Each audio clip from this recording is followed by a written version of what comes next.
All right, folks, the player ratings for the test of Australia versus South Africa. South Africa winning 30-22. Let's get right into it. Starting off with Oxenchair, Malcolm Marx, and Thomas Du Toit. Now, I give Oxenchair a 7 out of 10. Unfortunately, due to the conditions, we were not able to get really front foot dominance at scrum time. Just because of there was a lot of rain during that week. The pitch, as you could see, was extremely dreadful to scrum under. And someone who is a looted prop myself, scrumming and with horrible conditions is one of the worst things. You really struggle to get your footing underneath you. But he carried well. He made, I think, 10 or 11 tackles and he didn't miss a single tackle. So really, really good, solid game from Oxenchair. Really impressed. He is undoubtedly our number one. There is no one else. Moving on to Malcolm Marx. Malcolm Marx, for me, he improved on his lineout. I was really impressed in terms of seeing him controlling the lineout and the maul a lot better, even though we weren't able to get a lot of maul movement, again, due to the conditions. But being able to control the lineout for me was really, really good. He looked kind of not fully back to his old self, but he was able to kind of do the job that he needed to do. So I give Malcolm Marx as well. I'd give Malcolm Marx a 7 out of 10 as well. So both for Ox and for Malcolm Marx, I'd give a 7 out of 10. Thomas Du Toit, I give Thomas Du Toit, look, he is your typical tight head, you know. He does what he needs to do in the scrums. He does what he needs to do at ruck time. He does what he needs to do when it comes to carrying. So what more can you ask from a player? You know what I mean? So if anything, I'd give him a 6 out of 10. You know, I think we've seen more convincing performances from Volker Low this season. I don't think Thomas Du Toit is really knocking on the door in terms of fighting for his position. I think Volker Low is still very much so our first choice tight head prop. Obviously, with the likes of Vincent Koch not being fit, as well as Frans Malherbe not being fit, Volker Low right now is our first choice tight head prop. So I give Du Toit about a 6. RG Snyman and Ruan Nortje, our lock pairings. RG Snyman, I must likely give him about a 6 as well.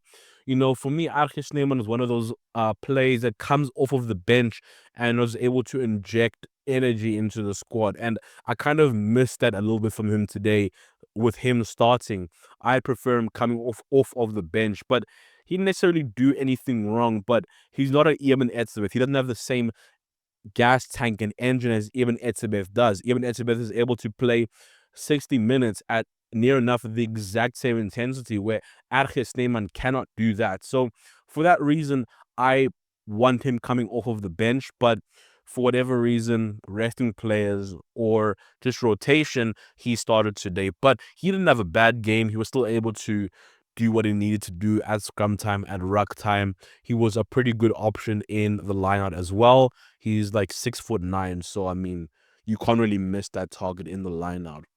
Ruan Nortje, for me, is making a huge case of why he needs to be the starting 5 lock. He had a pretty good game. Really, really good at controlling the line out. I think he might be our best line out option in the squad right now, above Franco Mostert or Luat Diaga. Ruan Nortje, I probably give a 7.5 out of 10. I think he played really well today. He was also an extreme workhorse. He didn't miss a single tackle. He was extremely good at ruck time and putting a lot of pressure on the Australian breakdown, slowing it down legally, being able to get into the niggly areas of the mauls and the ruck. So I give Ruan Nortje a 7.5 out of 10.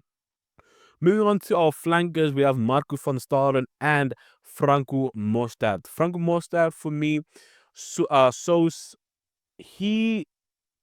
he does a lot of the things that people don't appreciate or don't see. So people will not rate him as highly as I do. I give Franco Mostert today a 7.5 out of 10. for the South African pack struggling at ruck time, today he kind of nullified the Australian attempt to slow a ruck down to Jackal. Because he was just there. He was relentless for however long he was on the field for. He was just absolutely, absolutely relentless in allowing us to be able to play with front football from the ruck. He gave us great ruck speed. He was good when it came to being a lineup option as well. So most that for me, he does a lot of the things that go unnoticed. And that's why for me, I give him a 7.5 out of 10 as well. Now, Marco van Staden started off the game really, really well, but then kind of gave away a couple of silly penalties that are just not characteristic of Marco van Staden. So I give him a 6 out of 10, a lot to improve on, but I don't think that this was a game where you can like be too hard on him. Then we have Kwagga Smith. Kwagga Smith is an interesting one because as you know, or I'd hope you know, working South African rugby, Walker Smith comes off of the bench most of the time. He is one of the founding members of the Bomb Squad, and Kwagga Smith is a really, really good, solid player off of the bench. And I personally would have actually liked to see him coming off of the bench today as well. He had a good game, but Kwagga Smith for me is that needle mover in the last 20 minutes when you need something to happen. You need someone to rip a ball from the opposition player. You need them to steal a ball at the breakdown, That's Kwagga. Today he gave away a couple silly penalties, but he got himself a really, really good try. Showed a lot of strength to get that try. So I give Kwagga a 7.5 out of 10. I think Kwagga had a pretty decent game. Unfortunately, Jean-Luc Dupria got ill with some, I think it was gastro. I was about to say gout, but gastro. So unfortunately not been able to be in the squad today. So a lot of disruptions right now in the Springbok camp with a lot of injuries and just a lot of unnecessary interruptions.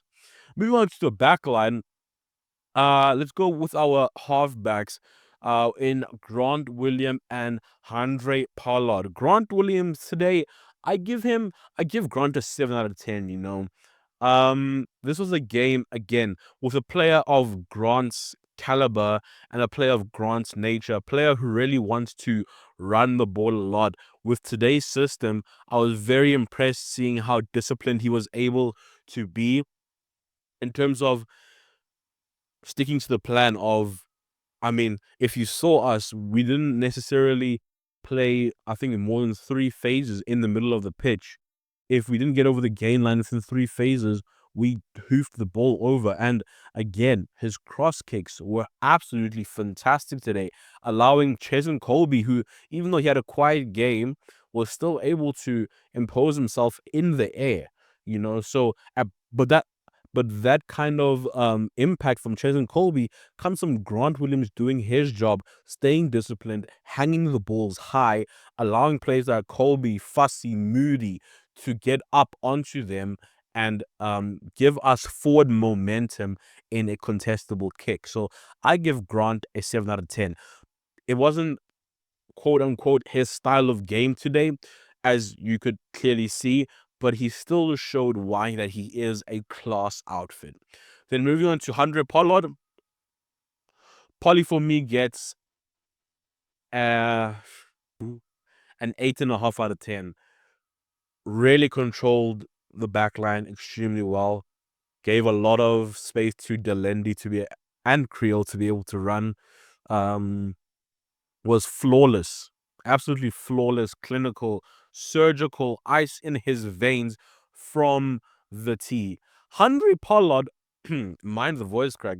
Andre Pollard, for me, has shown today why he still needs to be in this current squad. People have been talking about, no, we're done with Pollard. It is time for Sasha and Mani. No. Pollard needs to be in the squad for exactly the class he showed today.